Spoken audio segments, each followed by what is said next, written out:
প্রতি সন্ধ্যাবেলা হইলে আমার আর আমার বোনের পেটের ভিতরে ইঁদুরে দৌড়াদৌড়ি শুরু করা দেয় খাওয়ার জন্য। তোমরা তো জানো আমি ঠিকমতো রান্না বান্না পাই না, তারপর আমার আম্মু বলবো আমাকে প্রত্যেকটা দিন নাস্তা বানাইতে, আর নাস্তা বানাইতে যাইয়ে কোনো না কোনো একটা আকাম তো করবই। আজকে আমি আরেকটা আকাম করার জন্য আলু পরোটা বানাতে যাচ্ছে। তোমরা দোয়া করো, কিন্তু দোয়া ধরো তাড়াতাড়ি, কারণ আজকে আরেকটা আকাম করতে যেতেছে। তোমরা তো দেখতেই পারতেছো আমি আলুগুলোকে খুবই ভালো মতো ম্যাশ করছিলাম। যদি আলুগুলো ম্যাশ না হয় তাহলে কিন্তু খাইতে মজা লাগবো না। আর আমার আম্মু বলছে আলুগুলোকে সুন্দর মতো ম্যাশ করে নিতে, কিন্তু আলুগুলো তো কোনোভাবে আমার কথা শুনতেছে না। তাই গুতাইয়া গাতাইয়া কোনো মতো আমি আলু ভর্তাটা বানাই নেই। তারপর যে আমি ডোটা বানাইছিলাম সেটা থেকে একটু একগুলো নিয়ে নেই, তারপর সেটাকে টিপ্পা গর্ত করতেছিলাম যাতে করে এখানে একটু আলুর ভর্তা দিতে পারে। তারপর গর্ত করা হয়ে গেলে গর্তের মধ্যে আমি 1 চামচ আলুর ভর্তা নিয়ে নিয়েছি। আলুর ভর্তাগুলো ভালো মতো ভিতরে দিয়ে নিতেছি যাতে করে আমি বেলতে সুবিধা হয়। যদি বেলার সময় যদি বাইরে যায় তাহলে কিন্তু আলুর ভর্তা আরো হইব না। তোমরা কিন্তু ভালো মতো খেয়াল রাখবা। তারপর এই তো আমি বেড়ে নিতেছি, বেলার সময় আস্তে আস্তে আলতো করে বেলতেছি যাতে আলুর ভর্তাগুলো ভিতর থেকে বের হয়ে না যায়। কি হইলো? ফা হয়ে গেল, আমার আলুর ভর্তা তো বেরই হয়ে গেছে। তোমাদের বলতে বলতে আমার আলুর ভর্তাই বের হয়ে গেছে। দুঃসালে আমার তো মেজাজটা খারাপ হয়ে গেছে। তারপর দেখতেই পাতা সেটা কড়াই নিয়ে নিয়েছি।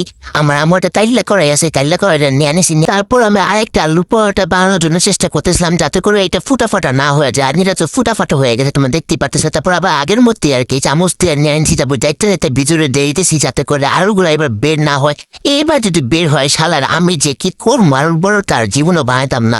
আমার যে কি আকাম করতে দেয়, আমি প্রত্যেকবার আমার নাস্তা বানিয়ে দেয় একটা না একটা আমি আকাম করে বসে থাকি। তারপর তোমরা দেখতেই পাতো সুন্দর মতো আস্তে আস্তে আস্তে আস্তে নিতেছিলাম। আমি তো অনেক ভয় পেতেছিলাম ছাড়ার কখন থেকে আলু ভর্তা ভিতর থেকে বের হয়ে যায়। তারপরে তো আস্তে আস্তে করতে করতে ওয়াও, এবার তো বের হয় না। আমি সাকসেসফুলি সবকিছু করে ফেলছি। সবাই হাততালি দাও গাইস, হাততালি দাও। দেখতেই পারছো আমি কত সুন্দরভাবে করে ফেলছি, দেখতেই পারতেছো না? যাই হোক, দেশের মানচিত্র হোক আর যাই হোক, আলু বের না হলে চলবে। পেটের ভিতরে তো যাইবো, কিন্তু আলু যদি বের হয়ে যায় তাহলে তো আর সুন্দর মতো আমি বাঁচতে পারবো না। এই জন্যই আমি অনেক বেশি টেনশন করতেছি। তোমরা যেমনই বলো আরগুলো থেকে এই পরোটাটা কিন্তু অনেক সুন্দর হয়েছে। তোমরা দেখতেই পাচ্ছ কত সুন্দর গোল গাল হয়ে গেছে। আর আলু কিন্তু বের হয় না, সবচেয়ে বড় কথা আলু বের হয়।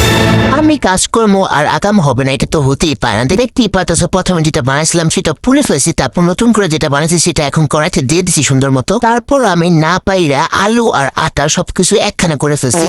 কি আর করবো, সব তো একখানে পেরেই যাবো। এই জন্য আমি সবকিছু একখানে কইরে গুটামাটা দিয়ে বানাই ফেলতেছি। তারপর দেখি পাতাছে এখন কিন্তু সুন্দর হয়েছে। আমার বোন আমাকে বলতেছিল আপু আগের পরোটাগুলো থেকে এখনের পরোটাগুলি ভালো হতেছে, তুমি আগে থেকে এরকম ভাবে বানালেই পারতা। যদিও আমি বানাতে পাই না, কোনো মতো ঠুস করে বানাই ফেলছি। উরে শালা, এই আলু পরোটা বানাতে যে আমার পুরো মাথা নষ্ট হয়ে গেছে।